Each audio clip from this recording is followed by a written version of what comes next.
Pinagtripan ng mga hambog na pulis ang dati nilang mahirap na kaklase. Pero nagkamali sila dahil ngayon ay isa na pala itong abogado. Magandang araw sa inyo mga kaserye. Ngayon ay bukletin natin ang panibagong pahina na naglalaman ng paksang Ang Inaping Abogado.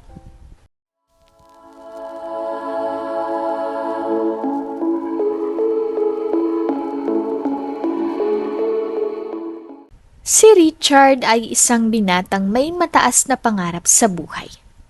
Ngunit hindi niya agad makuha ang mga gusto niya sa buhay dahil wala silang pera. Mahirap lamang sina Richard at ang kanyang mga magulang ay hindi rin ganoon kataas ang sweldo. Dahil ang kanyang nanay ay labandera lamang at ang kanyang tatay naman ay isang driver sa isang mayamang tao. Malapit na magkolehiyo si Richard. At hindi pa rin nakakapag-isip kung ano nga bang gusto niyang tahakin na landas sa kanyang hinaharap. Makalipas ang ilang buwan ay ito ang araw kung saan ay gagraduate na siya ng high school at tutungtong na sa kolehiyo. Ngunit may hindi inaasahang pangyayari ang nabalitaan ni na Richard at ng kanyang ina na si Malu. Nagulat sila nang marinig nila na ang tatay ni Richard ay nakulong dahil napagbintangan na siya na ang nagnakaw ng alahas ng kanyang amo. Hindi sapat ang ebidensya ng kanyang amo para idebanda siya. Dahil sa hirap ng buhay at walang kakayahan na makakuha ng magaling na abogado sina Richard laban sa kabilang panig na mayroong magaling na abogado. Kaya kahit hindi talaga kasalanan ng kanyang ama ay nahatulan ito ng 10 taon na pagkakakulong. Naiyak na lamang ang pamilya ni Richard sa nangyari sa kanila sa mismong araw pa ng kanyang graduation. Papa, ano pong nangyari? Ba't ka nandito at nakakulong? Sinong may gawa niyan sa'yo? Manong pulis, bakit po nakakulong ang papa ko? Mabait po siya at walang ginagawang kasalanan ng tatay ko. Graduation ko po ngayon, hinihintay namin na makapunta si Papa sa graduation ko. Pero nagulat na lang kami na ganito na palang nangyari kay Papa. Iho, kumalma ka. Ipapaliwanag ko lahat bago ka mataranta dyan. Ang tatay mo ay idinimanda sa kasalanang theft o pagnanakaw ng mga alahas ng kanyang amo. Kung gusto niyo ipaglaban ang karapatan ng tatay mo, pwede kayo kumuha ng abogado at kung wala kayong pera para sa abogado, ay may libreng abogadong gobyerno para sa inyo. Hindi makapaniwala si Richard sa mga naririnig niya. Hindi niya sukat akalain na ganito ang mangyayari sa mismong araw ng kanyang graduation. Ang masayang graduation ay nauwi pa sa masalimuot na araw. Hindi rin naniniwala si Richard at Malu sa sinasabi ng mga pulis at sa paratang ng kanyang amo sa kanyang papa. Kaya walang pagdadalawang isip ay sinubukan ni na Richard humanap ng libreng abogado at para maipaglaban ang karapatan ng kanyang papa. Dahil alam nila na inosente at wala talagang kasalanan ng kanyang papa Leo. Kinausap niyang kanyang papa at pinangako na babalik sila upang ipaglaban ang karapatan nila dahil hindi porke mahirap sila ay agad na silang sisisihin sa mga hindi magagandang pangyayari sa kanilang buhay. Hindi lahat ng mahirap ay gagawa ng masama para lamang makakuha ng pera. Hindi ganoon ang kanyang tatay. Kaya galit at naiyak si Richard na umalis ng police station. Papa, hintayin mo ako dito. Hahanap ako ng abogado na magtatanggol sa'yo at sa karapatan nating mahihirap. Hindi dahil mahirap tayo, aapihin na nila tayo at sisisihin sa mga bagay na hindi naman natin ginagawa. Hindi tayo papayag sa ganitong mga hindi patas na pagtingin sa tao. Anak, pasensya ka na. Nadamay ka pa sa problema ko na to. Imbis na nagsasaya ka dahil graduation mo ngayon, nandito ka sa police station para tulungan ako. Maraming salamat sa iyo, anak. Lalaban tayo hanggang dulo. Huwag kang mag-alala. Hindi rin ako susuko. Agad na umalis si Richard at naghanap ng abogado na tutulong sa kanila para mawala ang asistensya ng kanyang papa Leo. Makalipas ang ilang araw ay bumalik na ito sa police station at may kasama na itong abogado na tutulong sa kanilang pamilya. Lumuwag ang pakiramdam ni Leo nang makita niyang kanyang anak na may kasamang abogado. Ngunit ang hindi inaasahan ng pamilya ni Richard na ang kanilang makakabangga ay maimpluwensyang tao at malakas ang kanilang abogado dahil mayaman ang amo ni Leo. Kaya, kaya nitong magbayad ng malaki para sa magaling na abogado para lamang mapatunayan na siya talagang nasa likod ng pagnanakaw sa mansyon. Sa kabila nito ay masaya naman ang panig ni Richard dahil ang nasa isipan nila ay mapapawalang sala ng kanyang ama. Dahil may abogado na sila. Papa, andito na kami. Kasama ko si Mr. Gio. Siya ang pampubliko na abogado na tutulong sa atin para mapawalang sala ka at mapatunayan na wala kang kasalanan. Huwag kang mag-alala. Gagawin ni Mr. Gio ang lahat para sa'yo, Papa. Naku, maraming salamat po, Sir Gio. At andito po kayo para tulungan ako. Kahit ano pong mangyari, sana gawin niyong lahat ng makakaya niyo dahil ang totoo po talaga. Hindi po akong nagnakaw ng mga alahas. Napagbintangan lamang po ako na magnanakaw. Matapos na makilala ni Leo ang kanilang abogado na hahawak sa kanilang kaso ay agad tinanong ni Gio ang tatay ni Richard. Mahaba-habang tanungan at para magkaroon ng impormasyon si Gio tungkol sa bintang ng amo sa kanya bilang isang magnanakaw. Makalipas ang ilang oras sa tanungan ay dumating na rin ang kampo ng amo ni Leo. Nakita nila na grabe ang gaganda ng kasuotan at galit na nakatingin sa kanila. Ang abogado na kanilang makakalaban ay isang pribadong abogado na para lamang sa pamilya ni Nika. Si Nika ang amo ni Leo na nagbibintang sa kanya na siya ang nagnakaw ng mga alahas sa kanilang mansyon. Gulat na gulat sina Richard at Leo sa kanilang nakita. Hindi nila inaasahan na ganoon pala makapangyarihan ang kampo na kanilang makakalaban.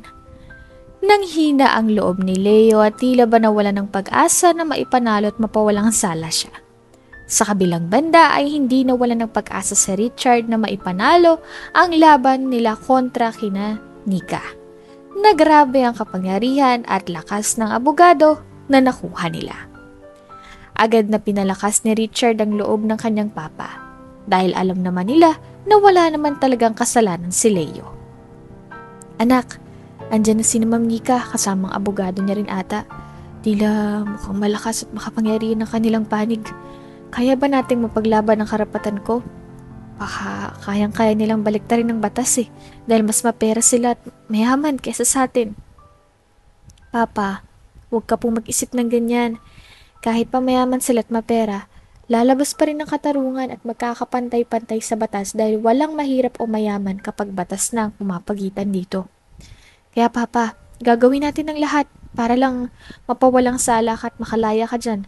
Dahil mananaig ang katotohanan na hindi talaga ikaw nagnakaw ng mga alahas ng pamilya na yan. Diyan sa mansyon nila. Papatunayan natin na mali ang paratang nila sa'yo. Sa mga sinabi ni Richard ay nagpakatatag si Leo. At nabuhayan na tama naman ang kanyang anak dahil hindi magiging sukatan kahit kailanman ang yaman at hirap ng buhay kapag batas na pinag-uusapan. Naging panatag sina Leo at ang kanyang panig dahil alam nila na mas aangat ang katarungan at katotohanan sa mata ng batas. At makalipas ang ilang hearing in court ay nagdesisyon na ang korte. Gulat na gulat at umiiyak ang pamilya ni Leo dahil ang desisyon ng hukom ay parusahan ng kanyang ama ng 10 taon na pagkakakulong. Hindi inaasahan ni Richard na kahit anong sabihin nilang pantay ang tingin ng batas ay hindi naging makatotohanan ng hatol ng korte sa kanila. Ginawa ng abogado ni Leo ang lahat ng makakaya niya. Ngunit kakaiba, tila mas malakas ang abogado sa panig ni Nika. Sa kabila ng mga nangyari rito, napagtanto ni Richard na ang batas ay hindi para sa lahat. Minsan mas pumapabor ito sa may koneksyon at sa pera at yaman. Totoo nga raw ang sabi ng karamihan, na kapag mayaman, mapera at makapangyarihan ka ay sa'yo papabor ang hatol ng batas. Sa panahon ngayon, maging ang batas ay nabibili na rin daw. Namulat si Richard sa katotohanan sa takbo ng buhay na lahat ng mayaman at angat sa buhay ay papanigan o papaboran ng batas. Anak, Richard, alagaan mo si Mama Malu mo ha. Huwag na huwag mo siyang pababayaan at ikaw din alagaan mong sarili mo. Mahal na mahal ko kayo. Huwag kayong mag-alala. Makakalayo rin ako. Hindi ko naman kasalanan to Magpakatatag lang tayo. Oo, Papa. Huwag kang mag-alala. Gagawin ko ang lahat, mapalaya ka lang dyan. Aalagaan ko rin si mama at gaya ng gusto mong mangyari. Magtatapos po ako sa pag-aaral at ilalabas kita dyan, Papa. Bibisita po kami dito ni Mama araw-araw. Makalipas ang araw na iyon ay parang gumuho ang mundo ng mama ni Richard na si Malu. Kitang-kita ito ng dalawang mata ni Richard kaya mas lalo siyang nagpakatatag dahil ayaw niya na maging ganito na lamang ang kanilang buhay. Dito na rin naisip ni Richard ang gusto niyang kunin na kurso sa kanyang pagkokolehiyo. Naisip niya na kailangan niyang mapalayang kanyang papa para sa ikaayos ulit ng magandang pagsasama ng kanilang pamilya. Kaya naisip ni Richard na pasukin ang kursong Political Science at kunin ang kursong abogasya. Agad niyang sinabi sa kanyang mama at papa na kukunin niya ang kursong abogasya dahil sa tingin niya ito ang nararapat at para sa kanyang kurso. Maraming plano si Richard kapag natapos niyang pag-aabogasya at ang unang plano ay ang mapalaya ang kanyang papa Leo sa kulungan. Ma, isasabihin po ko sana ako sa iyo. Alam ko na po ang gusto kong kunin na kurso sa kolehiyo. At ito po ang abogasya. Gusto ko pong maging abogado dahil unang-una po para pong matulungan natin si Papa na makalabas po agad ng kulungan. Tingin ko po kasi, ito na lamang pong tanging paraan para lang po matulungan natin si Papa. Huwag ka po mag-alala. Alam ko pong mahirap to pero kakayanin ko po. Kakayanin po natin to. Anak, wala naman akong problema sa napili mong kurso, pero hindi ba ang mahal ng tuition sa mga ganyan, sa mga abogasya? Wala tayong perang pambayad ng tuition, anak. Maganda naman ang hangarin mo, anak, at alam ko rin na kayang-kaya mo, pero hindi natin kayang tuition, anak. Napaisip si Richard sa sinabi ng kanyang mama. Kaya agad na nagpunta sila sa kulungan kung nasa ng kanyang papa at sinabi ang pinaplano ni Richard at dahil sa kagustuhan nito na maging abogado ay agad na sinabi ni Leo kung nasaan ang ipon niya upang makatulong sa kanyang pag-aaral. Masayang masaya si Richard nang marinig niya ito sa kanyang papa. Ngunit hindi pa nila kailangan ito dahil ang napasukan ni Richard na kolehiyo ay libre. Makalipas ang ilang buwan ay nagsimula na si Richard sa kolehiyo. Kailangan niya ng magandang grado upang maging scholar siya ng eskwelahan nila at ng iba pang mga nag-aalok ng scholar. Makalipas ang 3 taon niya sa kolehiyo ay hindi naging madali ang buhay niya dahil sa sobrang hirap ng kurso na kinuha niya. At dahil scholar siya ay kailangan niyang galingan at ayusin ang pag-aaral niya upang hindi mawala ang scholar na mayroon siya. Ito ang naging pantustos niya sa pag-aaral niya. At naipangdagdag niya ito sa kanilang gastusin sa pang-araw-araw na kanilang tahanan. Matapos ang 3 taon niya sa kolehiyo ay dumating ng pagkakataon na magiging senior na siya at last year na niya sa kolehiyo. Ngunit alam niyang pag natapos siya sa pag-aaral niya ay may kasunod pa ito. Kaya nag-isip na agad si Richard ng paraan paano niya matutustusan ang kanyang pangangailangan sa kanyang pag-aabogasya. Naalala ni Richard na may isang matandang mayaman na babae ang gustong-gusto siya. At palagi siyang pinupuntahan ito upang ayain na magkape at kumain dahil kailangan na kailangan niya ay pumayag na siyang maging karelasyon ang matandang babae na si April. Ito na lamang ang tanging paraan para hindi na siya mag-isip kung anong paraan para makatulong sa kanyang pagkokolehiyo. Noong una ay ayaw na ayaw niyang sumama rito. Ngunit dulot ng pangangailangan ay sumama na rin siya at pumayag na magkaroon ng relasyon sa kanilang dalawa. Richard, gusto mo bang magkape at kumain? Halika na, sumama ka na sa akin para naman makapag-date tayong dalawa, hindi ba? Sige na, pahig na ako sa gusto mong mangyari. Pero sa ating dalawa lang yun Ayokong makakarating to sa kahit sino. Naintindihan mo naman yun, di ba? Makalipas ang 1 taon ay tapos na rin ni Richard ang kolehiyo niya. Hindi man nila kasama ang Papa Leo niya sa kanyang pag-akyat sa stage ay masaya pa rin sila dahil unti-unti nang natutupad ang pangarap ni Richard. At matapos nito ay nagsimula na rin mag-apply si Richard para sa kursong abogasya dahil nakuha niya na ang bachelor degree sa political science ay sinimula na nito na mag-aral ng batas para magkaroon ng degree sa pag-aabogasya. Dahil mataas ang matrikula na kailangan at hindi ito kaya ng kanyang nakukuhang pera sa scholar, ay naisipan nito na manghingi ng tulong sa kanyang karelasyon na si April. Agad naman na pumayag si April at nagbigay ng pera para sa pangbayad at panggastos nito sa kanyang pang-araw-araw. Si Richard ay nakatira na rin sa bahay ng kanyang karelasyon. At hindi ito alam ng kanyang mama Malu dahil minsan ay nauwi naman si Richard sa bahay nila. Wala namang sinasabi si Richard sa kanyang mama tungkol sa kanyang karelasyon at nagsasabi na lamang ito ng ibang dahilan upang hindi magtaka at mag-alala ang kanyang mama. "Oh anak, Richard, saan ka galing? Late ka na nakauwi ah. Parang napapadalas ang pag-uwi mo ng sobrang late anak. Sobrang busy ba sa eskwelahan?" Opo ma. Grabe po kasing hirap kaya kailangan ko talaga na maglaan ng maraming oras sa pag-aaral dahil malawak ang batas. Hindi lamang siya basta na lamang. Sa pagkakataon na ito ay swerte ni Richard at nakalusot siya sa kanyang mama Malu na nagtanong sa kanya tungkol sa kanyang pag-uwi ng sobrang late. Kabadong-kabado na sa pagkakataon na yun si Richard dahil yun ang unang beses na tanungin siya ng kanyang mama. Lumipas ang ilang linggo ay nakasalubong ni Richard ang mga kaklase nito noong siya ay nasa kolehiyo pa. Ito ang mga taong nambuli sa kanya at nangaasar simula noon hanggang ngayon. Ay patuloy nilang inaasar si Richard at wala namang magawa si Richard dahil totoo naman ang mga sinasabi nito sa kanya. Sa panahon na ito ay wala pang lakas ng loob si Richard para idemanda ang mga kaklase niya. At hindi pa rin ganoon kalalim ang kaalaman nito sa batas. "Oy, si Richard pre, siya yung kaklase natin na matalino pero walang tatay. Ano, magnanakaw ka na rin ba ng pera para makaangat lang sa buhay? Magpupulis kami para kapag nakita ka namin ang gumagawa ng mali, huli ka agad sa amin, Richard. Sana kapag pulis na kami, may tatay ka ng kasama. Alis na kami, magnanakaw." Masayang-masayang mga kaklase niya sa ginagawa nila kay Richard. Wala namang magawa si Richard kundi ang tumahimik at patunayan na lamang sarili kapag ito ay nakatapos na at naging isang abogado na. Si Richard ay nag-isip pa ng ibang bagay kung paano siya kikita ng malaki at dahil hindi na niya kaya pang magtrabaho, ay nanghingi na lamang ito sa kanyang karelasyon na si April ng pagpuhunan para sa maliit na negosyo para sa kanyang mama. Dahil gustong-gusto ng kanyang mama Malu ang magkaroon ng maliit na negosyo. "April, pwede bang makahingi ng konting halaga para makapagpatayo ko ng munting negosyo para sa mama ko? Sana pumayag ka at hihintayin ko ang desisyon mo." "Oh, ito na Richard.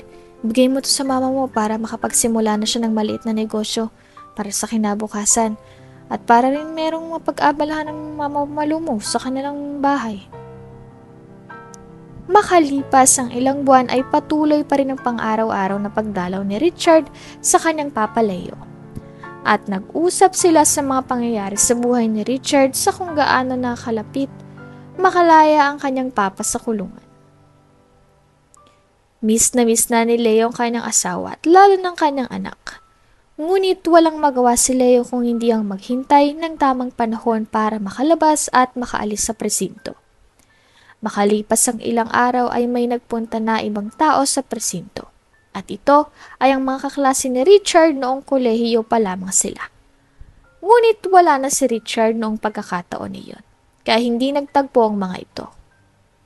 "Papa, musta ka naman po? Iyaan niyo po, konti na lang. Matatapos ko ng pag-aaral ko ng abogasya. Makakalaya rin po kayo rito, Papa. Pinapangako ko po yan sa inyo. Huwag po kayo mawawala ng pag-asa ha. Magpakatatag lamang po ng loob. Tiis-tiis na lamang kaunti pa. Malapit na. Malapit na. Maraming salamat anak ha. Baka kung wala kayo matagal na akong sumuko.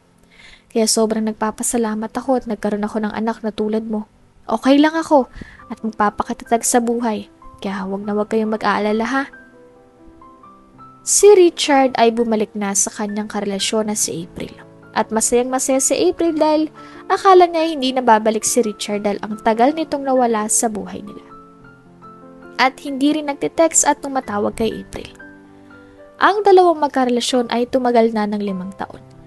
Na magkasama at magkarelasyon, ngunit hindi nga magawang makaalis ni Richard sa relasyon na iyon. Dahil hindi pa rin ito nagiging abogado at wala pa rin itong napapatunayan sa buhay. Kailangan muna makatapos ni Richard sa pag-aaral ng batas bago niya tuluyang hiwalayan at makapagpaalam sa kanyang karelasyon na si April.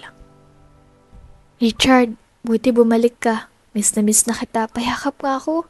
Hindi ka nasagot sa text at tawag ko ah. Mukhang dami mong pinuntahan sa halos isang linggong wala ka sa bahay. May nangyari ba? Baka may maitutulong ako sa'yo para gumaan ang pakiramdam mo. Sabihin mo lang at tutulungan kita sa abot ng makakaya ko. Pasensya na. Okay lang naman ako at wala rin naman problema. Pagod lang sa pag-aaral at pag-aasikaso ng ibang bagay. Bukod sa pag-aaral dahil kailangan ko rin tulungan at bigyan ng pantusto si mama at si papa. Nasa presinto pa rin eh. Miss na siya ng mama ngunit wala siyang magawa kundi ang maghintay pa na matapos ako mag-aral. Kaya ito, pagod na pagod ang isip ko sa dami ng kailangan gawin. Pero kailangan ko magpakatatag dahil hindi ko pa nakakamit at hindi pa ako nagiging abogado. Gusto ko, tinatawag na akong attorney at lumalaban na sa korte ng patas sa tama.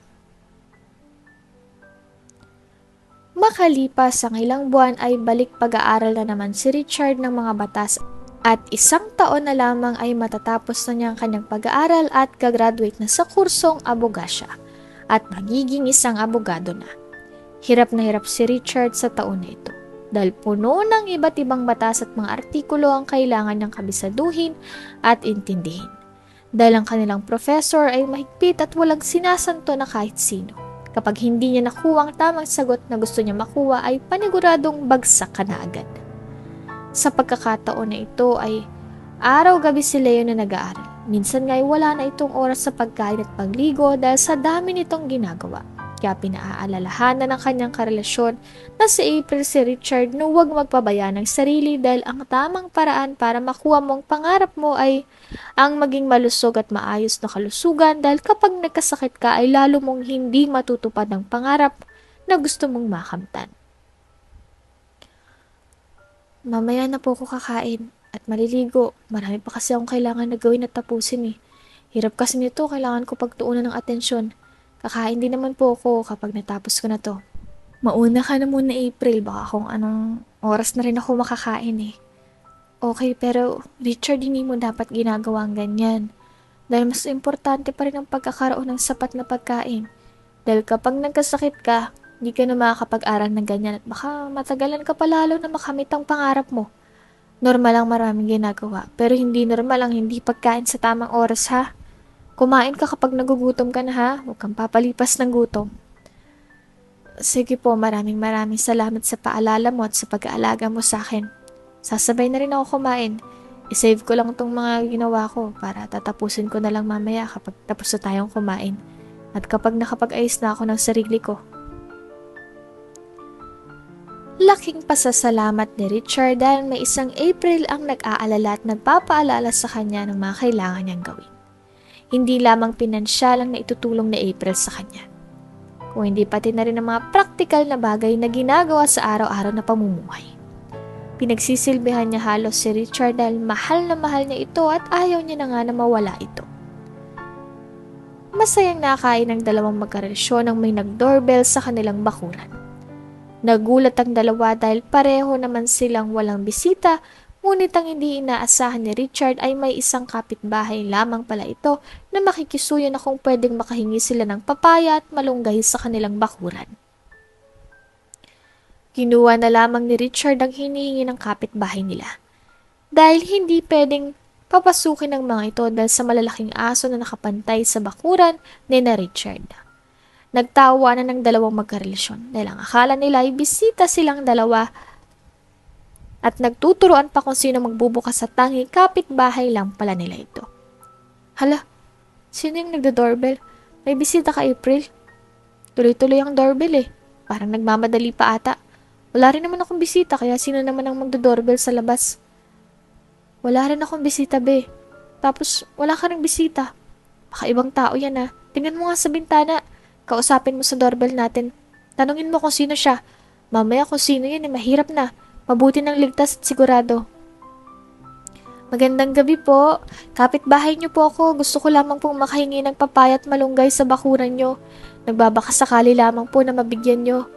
Maraming salamat po kung bibigyan niyo po ako. Pasensya na rin po sa abala. Tawa ng tawang dalawang magkarelasyon sa pangyayari. Nagsisisihan pa sila kung sino ang may bisita at kung sino ang nagdo-doorbell sa kanila. Kapit-bahay lang pala nila ito. Makalipas ang 2 taon ay natapos na ni Richard ang pag-aaral niya ng batas at ang kursong pag-aabogado. Araw din ang graduation niya sa araw na ito.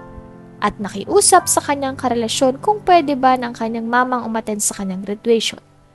Pwede naman siyang magpunta pero hindi nga lang pwede na makilala siya ni mama dahil nananatiling sa kanila lamang ang relasyon nilang dalawa. Pumayag naman si April sa pinaalam sa kanya ng kanyang kasintahan na si Richard. April, pwede ba akong humingi ng pabor sa'yo? Gusto ko sana na si mama ang aakyat sa akin sa stage at siya rin ang kasama ko sa pag-graduate ko. Pwede ka naman pumunta roon, ngunit hindi ka nga lang pwede makita ni na mama. Dahil wala pa rin silang alam sa relasyon nating dalawa. Pasensya na April Sana naintindihan mo yung sinasabi ko. Naku ba? Walang problema yun. Basta pupunta ako roon. Gusto kong makita kang umakyat sa stage at hawak-hawak ang diploma na pinaghirapan mo. Saksi ako sa kung gaano ka nagpursige na makatapos at matapos ang kursong abogasya.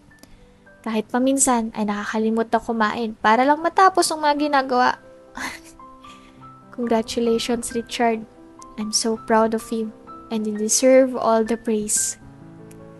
Simula na nga ang graduation ni Richard at kasama niyang kanyang mama Malu sa kanyang pagtatapos habang kanyang karelasyon na si April ay nasa likod lamang pinapanood ang kanyang kasintahan na si Richard na umakyat sa stage para kunin ang diplomang kanyang pinaghirapan.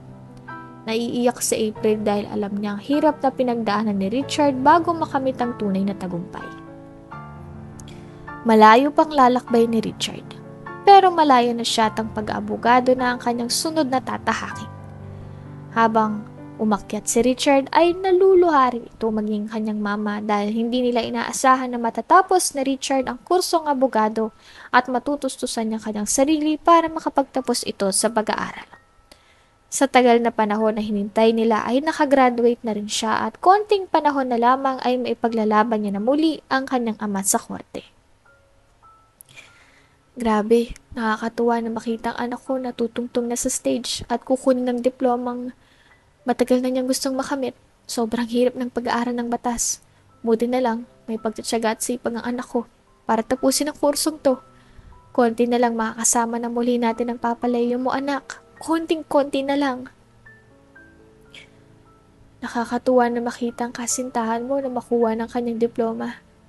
Saksi ako sa lahat-lahat ng pasakit, hirap, at higit sa lahat ay sakripisyo niya sa buhay. Alam ko hindi niya naman talaga ako mahal dahil sa layo ng edad naming dalawa. Ang mahalaga lang naman, makita ko yung kasintahan ko na umangat sa buhay. Hindi dahil sa yaman ng ibang tao, kung hindi sa sipag at tiyaga niya na yumaman at makaangat sa buhay. Matapos ang graduation ni Richard ay agad silang nagpunta sa kanilang papa kahit pa suot ni Richard ang kanyang toga dahil galing pa ito sa kanilang graduation. Walang oras sa sinayang si Richard at Mama Malu na magpunta at ibalita agad sa kanilang papa na nakagraduate na ito sa kursong abogasya. Sa pagkakataon na ito ay kakaalis lang sa duty ng kanyang mga kaklase noong nasa kolehiyo pa lamang sila. Masayang-masaya ang papa ni Richard dahil sa pagkakataon ngayon ay natapos na at nakuha na ni Richard o ng kanyang anak ang matagal na pinapangarap ni Richard na maging abogado at magawang makatulong sa mga taong nangangailangan ng patas at matapang na tulong para ipaglaban sila sa mga nang-aapit sa kanila. Makalipas ang ilang buwan ay marami-rami na ring natulungan ni Richard simula nung magsimula na siyang maging abogado at magsilbi para sa mga mamamayan.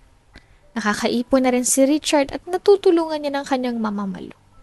Sinimula na rin ni Richard na tapusin ang kaso na isinampa sa kanyang ama, kahit pa ito ay wala namang kasalanan. Ma, hirap pala talaga yung maging abogado. Pero ang sarap sa pakiramdam na maging abogado kasi ang dami mo pong matutulungan ng mga taong nangangailangan talaga ng tulong Dahil sila yung naaapit, wala silang magawa kundi ang umasa na lamang sa kanilang abogado, lalo na sa batas. At tingin nila ay patas. Masaya ako na naging abogado ako at natupad din ang mga pangarap ko lamang noon na gusto kong gawin. Proud ako sa anak ko. Proud kami sa'yo ng papa mo. Ha? Basta lagi kang mag-iingat at huwag hahayaan ng sarili. Papa, asikasuhin ko na po yung kaso natin at ipaglalaban na po ulit natin to sa korte. Tinitiyak kong mapapanalo na natin to, Papa, dahil pinag-aralan ko lahat to at kinuha kong mga ebidensya na magpapatunay na wala ka talagang kasalanan. Hayaan niyo akong ipaglaban ang karapatan niyo bilang isang individual na pinagkaitan ng hustisya at napagbintangan sa kasalanan na hindi mo naman ginawa. Nagsimula na ang hearing ng kanyang papa. At sa pagkakataon na ito ay si Richard na ang kasama niyang umupo sa harap ng mga judge at kasabay na lumalaban para mapalaya ng kanyang papa. Matapos ang ilang oras na hearing ay hindi inaasahan ni na Richard ang mga nangyari at naging desisyon ng mga judge. Sobrang iyak ni Richard at ng kanyang mama Malu at Papa Leo dahil sa pagkakataon na ito ay pumabor na sa kanilang hatol ng judge. Malaya na si Leo matapos ang 6 na taon na pamamalagi sa kulungan. Tuluyan ang nabuhayan ng pamilya nila at naging masaya at maayos na ang lahat. Ang matagal na pinapangako ni Richard na papalayang kanyang Papa Leo ay natupad na rin ngayon. Kaya sobrang saya sa mga mata ni Richard. Pa, Ma, tagumpay tayo, nakuha na natin ang hustisya na gusto nating makamit. Matagal man ang hinintay ni Papa, pero kahit papano napagtagumpayan natin ang matagal na problema ng pamilya natin. Pa, malaya ka na. Makakasama na ulit ikaw namin ni Mama. Masaya ako sa naging desisyon ng korte at nagbunga lahat ng pagtitiis nating lahat, no? Anak, Richard, payakap nga. Maraming salamat sa'yo. Dahil kung wala kay baka nabulok na ako sa kulungan. Hindi ko inaasahan na gagawin mong lahat para lamang mapalaya ako. Lahat ng sipag mo nagbunga na, anak. Proud na proud ng papa sa'yo. At syempre pati ang mama mo proud din sa'yo. Mahal na mahal ka namin ng mama mo, anak.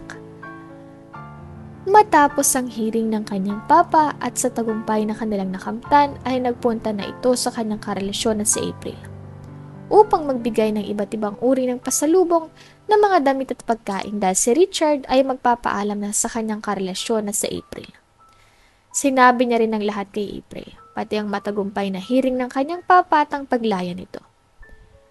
Maging ang mga rason kung bakit niya pinili si April sa mga pagkakataon na iyon.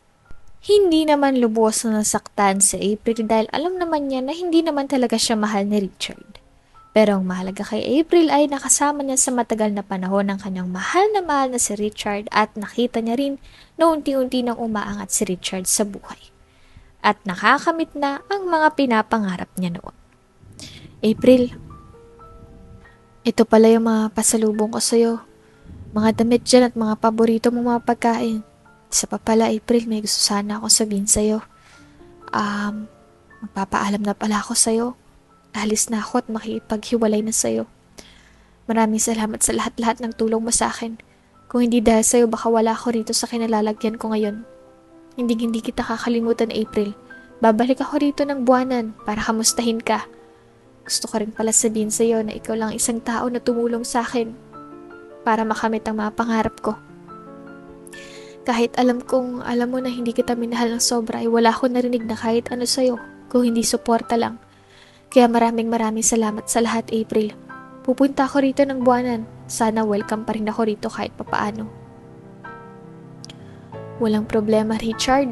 Deserve mo ang lahat dahil ikaw mismong naghirap at nagpursige na makamit ang lahat ng pangarap mo. Maraming salamat din dahil nanatili ka rito sa matagal na panahon. Hindi kita makakalimutan, Richard, at mamimiss kita ng sobra. Payakap nga. Huwag kang mag-alala, bukas pa rin ang pinto palagi para sa'yo, Richard. Mag-iingat ka palagi. Matapos ng kanilang malalim na pag-uusap ay nagpaalam na si Richard at kinuha na rin yung mga gamit niya nang makita siya ng kanyang mga kaklase at nagbabalak sila na sundan at harangin ang kotse ni Richard ng walang dahilan. Walang kamalay-malay ang mga nambubuli kay Richard ng kanilang pagtitripan na isang abogado na ngayon. Habang nagmamaneho si Richard pauwi na sana ito sa kanilang bahay, ay may isang grupo ng pulis na nakasakay sa kanilang patrol at binubusinahan ng kotseng itim na nasa harap nila. At ang tanging nagmamaneho nito ay si Richard. Agad na tumabi si Richard at hinarang naman siya ng mga pulis. Agad na bumaba ang 3 pulis na sakay ng kanilang patrol at kinatok at kinausap si Richard sa mismong sasakyan nito. Pakunwari pa nagulat sila ni Richard ang driver ng sinasakyan nitong sasakyan. Uy, ikaw pala yan Richard. Ano nangyari sa papa mo? Preso pa rin ba hanggang ngayon? Grabe pa kotse-kotse ka lang ah. Hindi ka pa nga nakakatapos at wala ka pang tatay. Nakita mo ba yung suot namin? Naka-uniforme na kami ng pulis, Richard. May napatunayan na kami. Eh ikaw, mukhang problema pa rin ang tatay mo. Na wala ng pag-asang makalaya ha.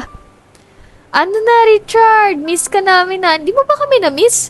Grabe ka naman sa amin. Halika nga dito. Patingin ako ng mga gamit mo. Ay, puro damit. Maglalayas ka na ba pre? Wala ka na ring bahay na matutuluyan oh. Hirap naman ang buhay mo. Wala ka na nga tatay. Pinalayas ka pa sa inyo. Hindi ko kayo pinapakailaman dyan ah. Ano bang gusto nyo? Ba't nyo ba ako hinarang? Wala naman akong nilabag na batas trapiko kaya wala kayong karapatan na harangan ako. Makalipas ang ilang oras ay nagpunta si Richard sa station ng 3 pulis na nantrip sa kanya at kinausap ang hepe nito. Agad na pinatawag ng hepe ang 3 nantrip sa abogadong si Richard at plano pa nito na kasuhan ng 3 at tanggalan ng lisensya bilang mga pulis dahil hindi naman sila karapat-dapat na maglingkod sa bayan natin. Walang ganyang klaseng mga pulis ang inuunang pang sariling kagustuhan kaysa ang pantay na pagtingin sa batas.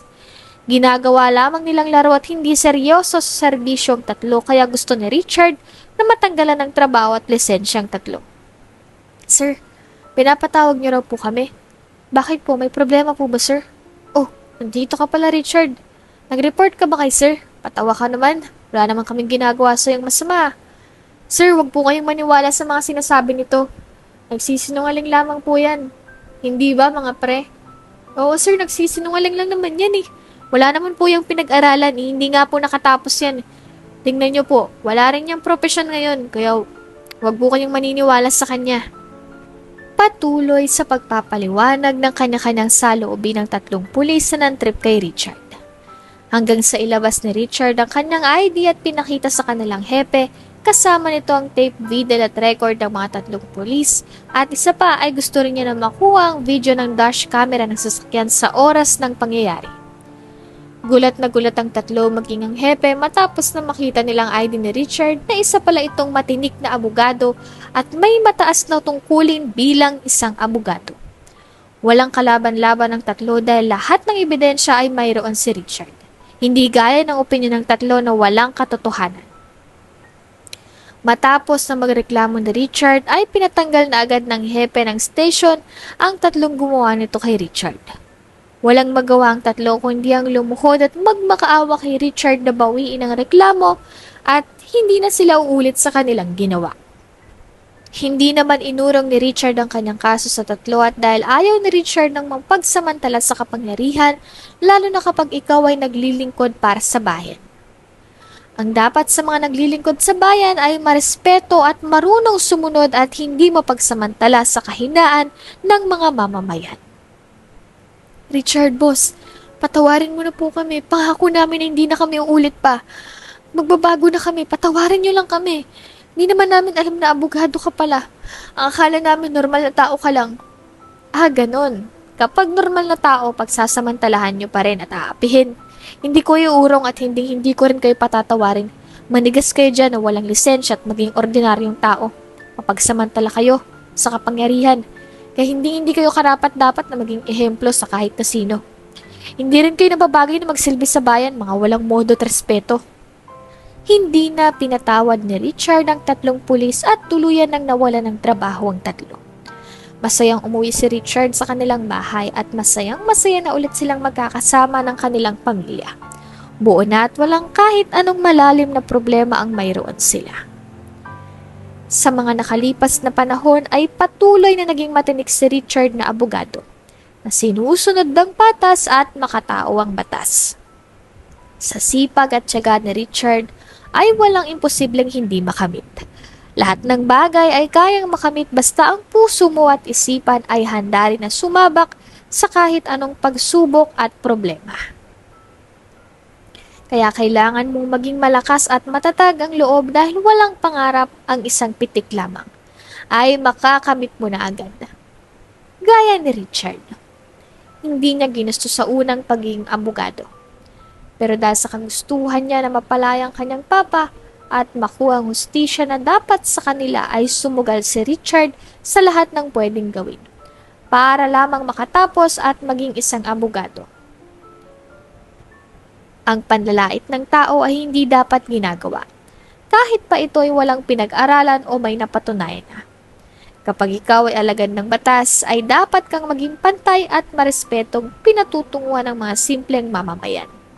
Walang mataas at mababa sa batas, lahat ng tao ay dapat na pantay-pantay sa paningin ng batas. Dito ko na nga po isasara ang kabanatang pinamagatang ang inaping abogado.